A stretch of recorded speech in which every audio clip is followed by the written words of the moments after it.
In this video, we'll be taking a look at 5 college basketball games happening on February 7th, 2026, and providing you with free team picks and total picks for each one of those games, so 10 picks in total. Welcome back to Cash Out Sports. Let's dive right into it. Oh, and don't forget to subscribe and to click the bell icon to get notified as soon as these videos get released so that you have more time to plan out your bets as we provide these videos on a daily basis. I can guarantee that you'll have all the important information that you'll need on these 5 college basketball games after fully watching this video. One more thing before we start, if you would like to gain access to our best exclusive sports picks to take your journey to the next level, then check out our Patreon in the link down below, where we offer our best single picks, parlay picks, and much more. Now let's get started. Nebraska versus Rutgers. Nebraska rolls into this one with that calm, business-like vibe you see from teams that have been tested and actually learned from it. They've stacked wins all season, sitting at 20-2 overall and 9-2 in conference play, and you can feel how much belief lives inside that locker room right now. Rutgers, meanwhile, has been grinding through a rough year at 9-14, and there's a certain edge you get when you're playing at home and you're tired of hearing about it. That's when gyms get loud early, bodies hit the floor, and every little run feels like it could change your month. Here's the thing, Nebraska's game tends to travel because it's built on habits, not vibes. They stay connected, they keep possessions clean, and they don't panic when the crowd tries to speed them up. Rutgers can absolutely bring the first punch, but sustaining that punch is the tricky part, especially when the other side keeps answering with the same steady rhythm. It's kind of like watching a well-run project team versus a group trying to wing it on deadline day. The energy might look similar for a bit, but the process usually wins out. And when Nebraska settles in, the pressure shifts, Rutgers starts chasing, and those small mistakes start to pile up like emails you swore you'd answer yesterday. As our first pick for this matchup, the Nebraska Cornhuskers to cover the spread as favorites is our full game side pick. The points angle in this matchup has that sneaky, late-afternoon shoot-around feel where you think it might slow down, and then suddenly the scoreboard won't sit still. Nebraska likes to play with pace that actually has a purpose, not chaos, and that matters because it creates clean looks instead of forced ones. They're comfortable letting it fly when the window opens, and that willingness can change the temperature of a game fast. Rutgers has had stretches where the offense looks sticky, sure, but their games can still get lively when the opposing team keeps scoring and they're pushed into response mode. That response mode is where possessions speed up, shots go earlier, and the whole thing starts to feel less like chess and more like a pickup run where nobody wants to be the one who stops shooting. Honestly, it's also the kind of spot where late-game fouls can show up, and those last couple minutes can feel like a slow drip that keeps adding to the final number. So even if there are a few cold spells, the overall flow has enough scoring pathways that it doesn't need perfection to get where it wants to go. As our second pick for this matchup, over the projected total is our full game total pick.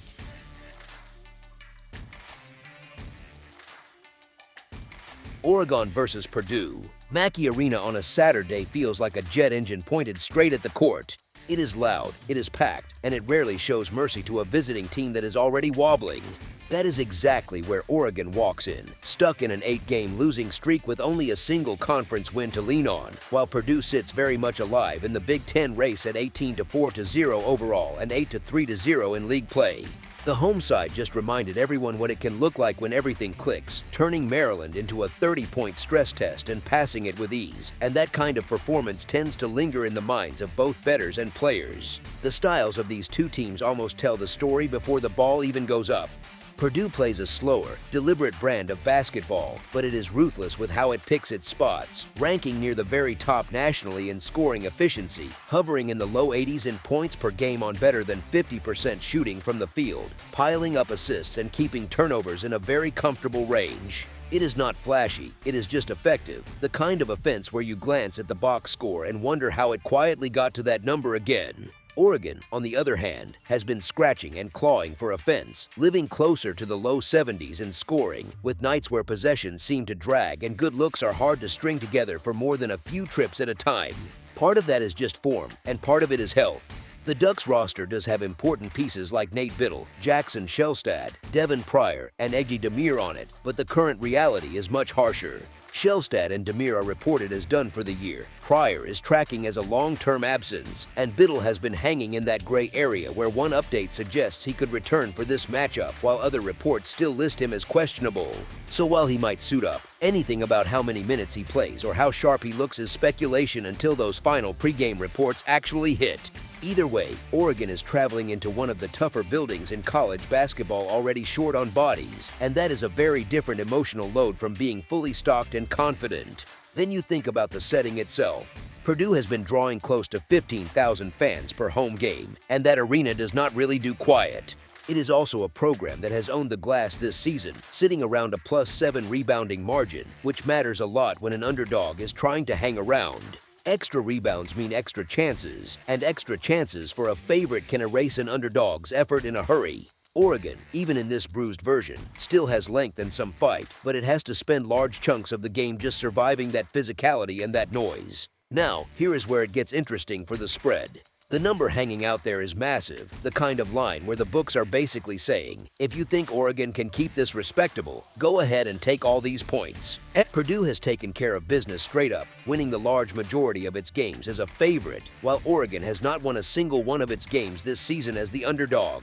That sounds like an automatic ride with the better team, right? But then you look closer and see that Purdue has covered roughly as often as it has failed against the number, and it is only around break-even when laying this kind of inflated spread, especially in those spots where everyone expects a blowout and the bench gets heavy run late. Honestly, this is where emotion and human nature creep in. Purdue wants to control the game, protect home court, and stay healthy. Oregon, as beat up and frustrated as it is, wants to walk out of Mackey feeling like it finally competed, even in a loss. Those goals do not always align neatly with win by a huge margin.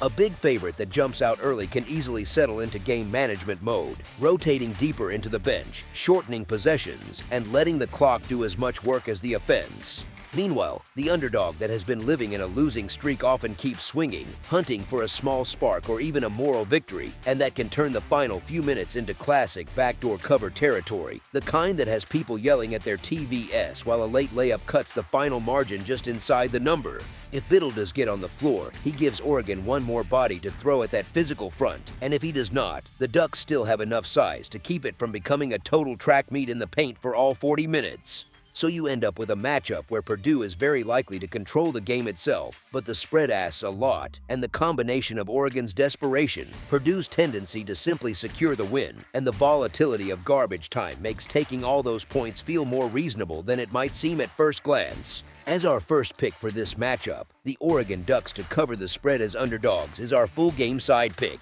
The total is sitting in that range that suggests a fairly controlled scoring environment, not some wild shootout, but not a rock fight either.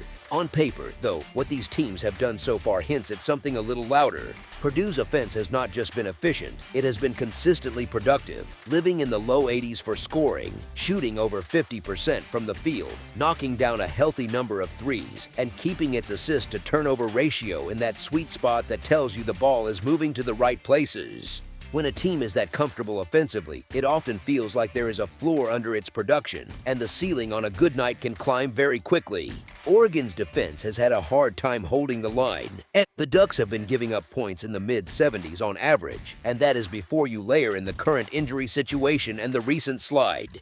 They just allowed Iowa to light them up for a big number at home, and several games in this ugly stretch have turned into the same pattern: long chases from behind, quick shots, and fouling in an effort to keep the game within reach. That style tends to inflate totals, sometimes even when the offense is not particularly clean, simply because there are more possessions, more free throws, and more loose, late clock attempts. Even this shorthanded version of Oregon has managed to score in the low 70s on average, so when you combine that with what Purdue typically does, the baseline math for their usual nights together pushes you into the mid-150s in combined scoring. Here is the thing, the specific way this game unfolds can change, but a lot of the branches still lean toward points. If Oregon comes out with some energy and actually trades blows early, you can get a game where both sides flirt with numbers in the high 70s or better, especially if the Ducks are forced to keep pushing tempo to chase the scoreboard.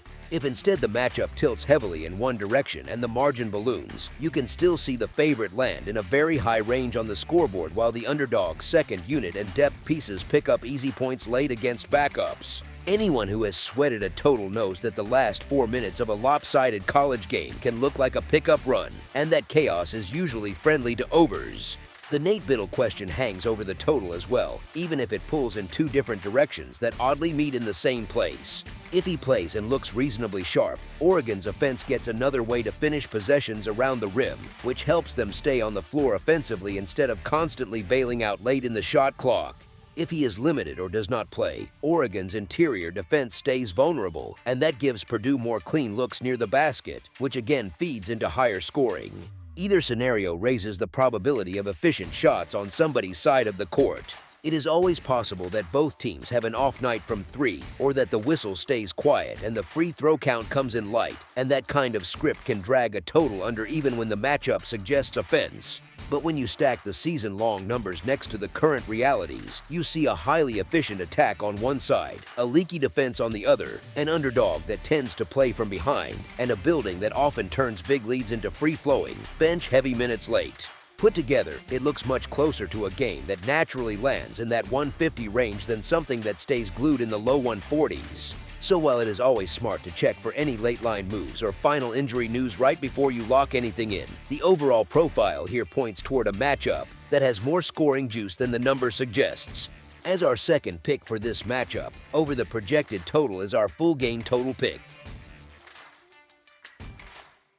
Baylor versus Iowa State. Hilton Coliseum is going to feel like it is shaking on this one, with a top 10 Iowa State group rolling in at something like a 20-2 type record and still perfect at home, and everyone expecting that crowd to turn the place into a pressure cooker. On paper, this screams comfortable Iowa State win by margin, which is exactly what makes the underdog on the other bench so interesting if you are willing to live with a little chaos. Baylor has quietly rebuilt this thing from the studs up, and the new version of the Bears has turned into one of the liveliest offenses in the Big 12, living around the mid-80s in scoring and beating teams by something close to high single digits on average, even while grinding through a schedule that has not really given them many breathers. That style feels a bit like watching someone play pickup who never gets tired. The shots keep coming, the pace never really dips, and opponents start to look up at the scoreboard wondering how they are still chasing. Cameron Carr and Tunde Yusufu headline that punch, not just as scorers but as tone setters, and both are firmly on the active roster, logging real minutes and showing no current signs that they will be anything other than full go here. Iowa State on the other side is absolutely rolling, a true wagon with that 20-2 overall mark, unbeaten at home in Ames, and fresh in everyone's mind from walking into places like Kansas State, and turning what should have been tense road nights into comfortable statement wins. When people see a team playing that well, especially in a building that has a reputation for swallowing visiting teams whole, the natural lean is toward a big margin, which often stretches the number out to a point where the question stops being who wins and becomes how long the game stays competitive on the scoreboard. This is still a conference matchup though, not one of those early season tune-ups where a heavyweight drags a small school across the floor, so effort levels, familiarity, and coaching wrinkles matter on both sides. Scott Drew's Baylor teams are built around refusing to tap out, and this version fits that mold, with enough shooting, second chance work on the glass, and a long rotation of wings that can switch, cut, and run lanes to give them several different ways to hang inside a large spread, especially late when the leading group sometimes leans on the clock and the trailing side is free to keep firing. On the personnel side, it is true that Baylor has taken some hits in the front court, with Juslin Bodo and Michael Perez ruled out for the season, and veteran guard J.J. White still sidelined. But those absences have been priced into who this team is for a while now, not last-minute surprises. Because of that, the current rotation feels settled rather than patched together, built around Carr, Yusufu, Obi Agbim, Michael Rataj, Isaac Williams IV, and the now eligible James and Najee, all of whom are active and fully involved in what Baylor wants to do on both ends. Iowa State has its own personnel story, with transfer guard Mason Williams essentially written off for the full season after hip surgery and freshman forward Xavier Mitchell treated more like a game-time call than a sure thing. But the main Cyclone core of Milan Momcilovic, Joshua Jefferson, Tamin Lipsey, Killian Toure, and Jamarian Batman is intact, available, and functioning like a well-tuned engine. Put all of that together and you get an elite favorite that the public has every reason to trust, a true road dog that brings a top-tier scoring profile, a number that feels stretched into that familiar, just do not get blown out zone, and a Baylor group that has already shown it can trade punches with strong opponents even in games it does not win outright, which makes the idea of grabbing the points with that roadside a lot more appealing than it probably looks at first glance. As our first pick for this matchup, the Baylor Bears to cover the spread as underdogs is our full game side pick.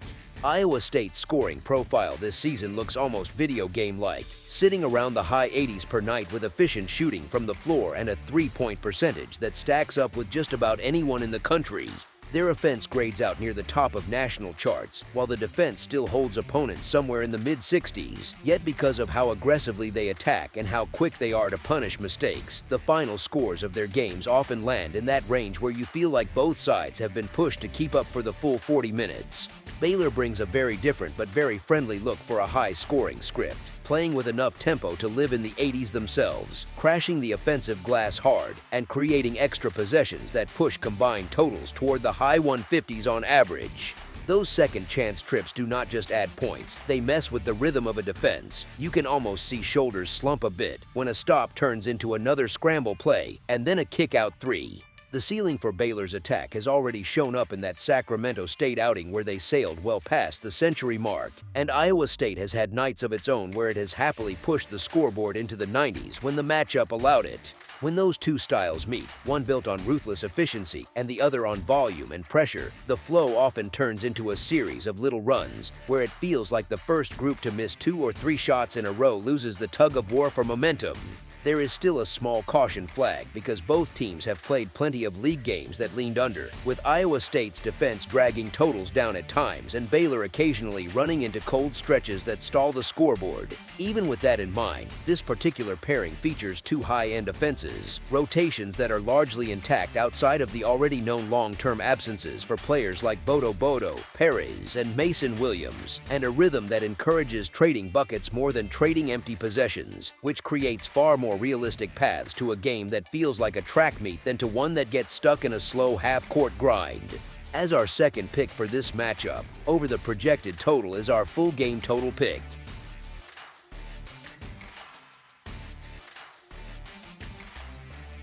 Utah versus Kansas. Allen Fieldhouse on a Saturday feels less like a gym and more like a pressure cooker that forgot where the off switch is. The building hums before tip, and once Kansas strings together a couple of stops, it turns into that steady roar that makes visiting ball handlers look just a little smaller than they really are. Utah walks into that with a record that tells the story pretty plainly, sitting near the bottom of the Big 12 while Kansas is sitting in the upper tier of the standings and very much in the thick of the race. Kansas has stacked wins lately, not just squeaking by, but handling business in a way that feels controlled rather than chaotic, and the recent stretch of victories has come with a clean sheet against the number as well, which is always a good sign if you care about how often a team actually lives up to expectations rather than just winning games. The thing that really jumps out is how Kansas has learned to play with a bit of a personality on defense this season.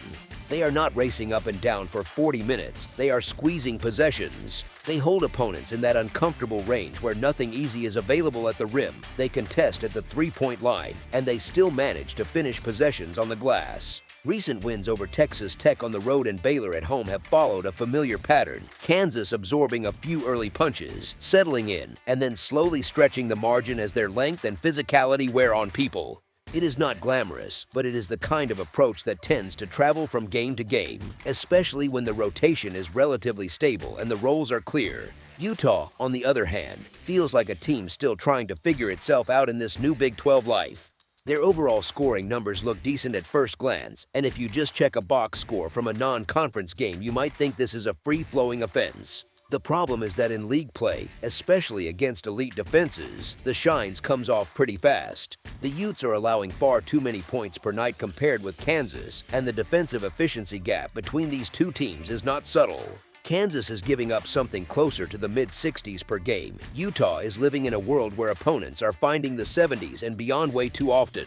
When you put that next to the fact that Kansas is top tier in field goal defense while Utah is allowing a much higher percentage from the floor, you get a kind of stylistic mismatch that tends to tilt toward the more disciplined, more physical home side. The injury picture only adds to that lean.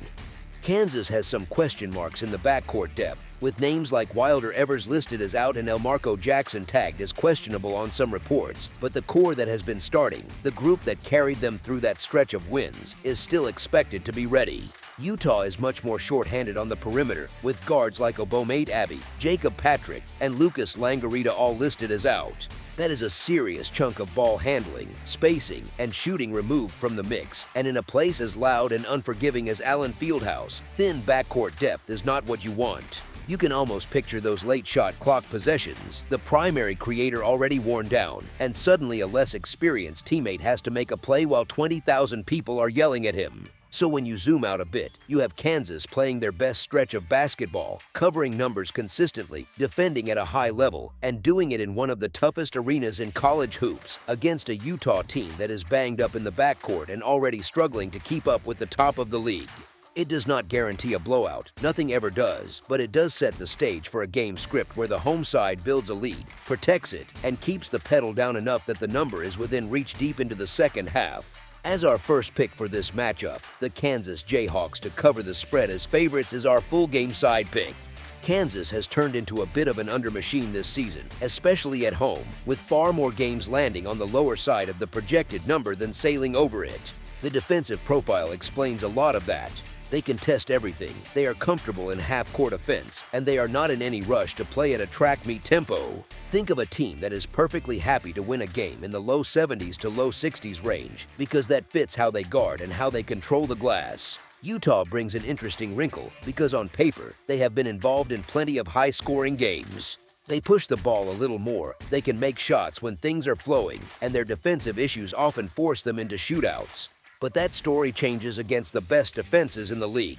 When they see elite size and discipline in the half-court, their offense can stall, and those free-flowing nights tighten up into long stretches of empty possessions and late clock heaves. Now factor in that they are missing multiple guards due to injury, which usually means less creativity, fewer dribble drives that collapse the defense, and fewer kick-out threes to keep the scoreboard ticking. Honestly, this feels like the kind of game where Kansas shapes the entire rhythm. If the Jayhawks are dialed in, they are going to make Utah work deep into the shot clock on most trips. That burns time on almost every possession. On the other end, Kansas has no reason to play wild either. They know they are the better defense, they know the crowd will feed off every stop, and they can pick their spots in transition rather than running just for the sake of it. Long, deliberate possessions, plenty of post touches, and a steady march to the free throw line are all things that nudge a game toward a lower total more often than not. There is always the small fear that a hot shooting night from either side blows everything up, especially with modern spacing and the way teams can get going from three for a few minutes at a time. But Kansas has been on the underside in the majority of their games this year, and particularly in this building, the combination of defense, rebounding, and late-game clock management has been very friendly to people holding tickets on the lower number. Utah's short-handed backcourt and tendency to struggle against top defenses only strengthens that lean.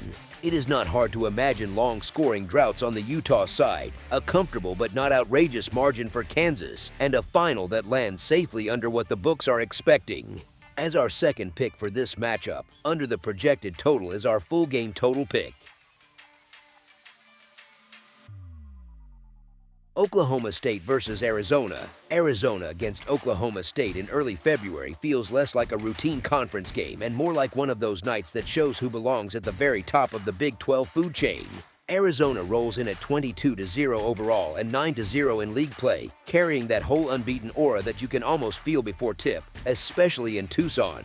The profile is as clean as it gets, almost like something you would pull from a video game, close to 90 points scored per night, only around the high 60s allowed, over 51% shooting from the field, and a rebounding edge that regularly sits in double digits. It is not just numbers on a screen though, it is the way they get there, lots of paint touches, constant rim pressure, and a steady march to the free throw line that wears on opponents piece by piece. Coaches around the league talk about how Arizona keeps things simple while still making you miserable. Touch the paint, finish through contact, and live with twos and free throws instead of settling for a barrage of quick threes. That style fits perfectly with the energy inside McKell Center, where over 14,000 fans turn every run into something that feels bigger than just a box score swing.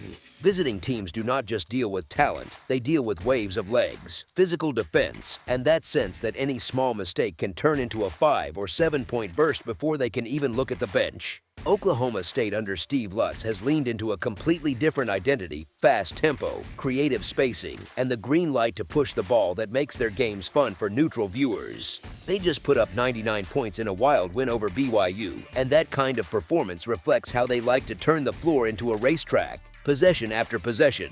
The Cowboys are not afraid of chaos, they practically invite it, and when they get downhill and into rhythm, they can score in bunches and make even strong defenses feel uncomfortable for stretches. That same chaos cuts the other way though, because playing fast without consistent resistance on the back end leaves a lot of cracks that a disciplined heavyweight can attack over and over again.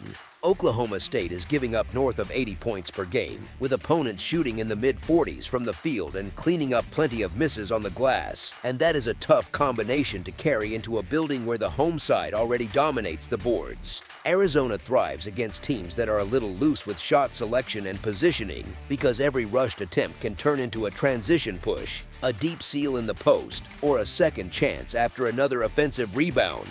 When you layer that on top of the unbeaten run, the perfect record as favorites, and the fact that Arizona has already shown it can separate from quality opponents late, the matchup starts tilting strongly in one direction even before we talk about any late-game free throws or bench minutes. As our first pick for this matchup, the Arizona Wildcats to cover the spread as favorites is our full game side pick.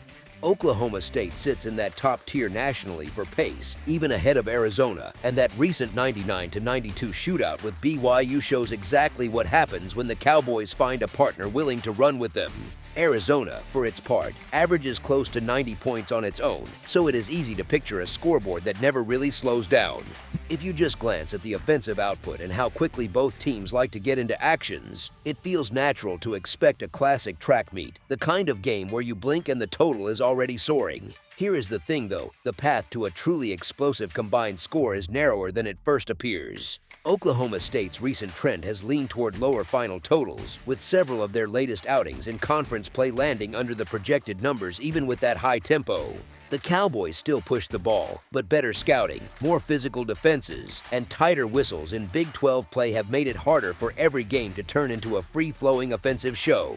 There are more contested shots, more empty trips, and more moments where the pace looks quick but the actual scoring efficiency lags behind the highlight plays. Arizona's defense is a huge counterweight to all the talk about pace. Opponents are being held to roughly 68.5 points per game, shooting under 40% from the field and only around the low 30s from three, which is not exactly friendly territory for a team that wants to feel comfortable firing early in the shot clock. The Wildcats also control the glass, and that matters for the total because one strong rebound ends the possession and limits those scramble sequences that often lead to easy follow-up buckets or open kick-out threes. Even when Arizona plays fast, there is structure behind it, closeouts are sharp, help rotations are on time, and they make teams work through full half-court sets far more often than opponents would like. Game flow becomes a big piece of the story. If one side starts to create real separation on the scoreboard, it usually leads to longer possessions, more clock burning, and a shift away from constant trading of quick looks. Coaches start managing minutes, running sets that get deep into the shot clock, and focusing on protecting the ball rather than chasing an extra 10 or 15 points in style value. In a matchup where one defense is clearly more reliable, that kind of late-game script feels very realistic, and it pulls the combined total downward even if the early stages are fun and free-flowing. To actually land on an extremely high combined score, both offenses would need to live near their ceiling at the same time, hitting shots over improved scouting, physical defense, and pressure moments on national television. Given how Arizona has defended all season and how Oklahoma State's recent games have quietly leaned away from non-stop scoring explosions, the more reasonable projection is a game that entertains, pushes the pace and stretches, but still finishes with fewer total points than the number might suggest at first glance. As our second pick for this matchup, under the projected total is our full game total pick. That's all for now, so if you have any other games you would like reviewed, then leave a comment down below with the game you would like analyzed. Subscribe to our channel, leave a like on this video, and we'll get to it as soon as we possibly can. We would also love to hear your opinion on the picks presented to you in this video, whether you agree or disagree with them, so leave a comment down below and do let us know.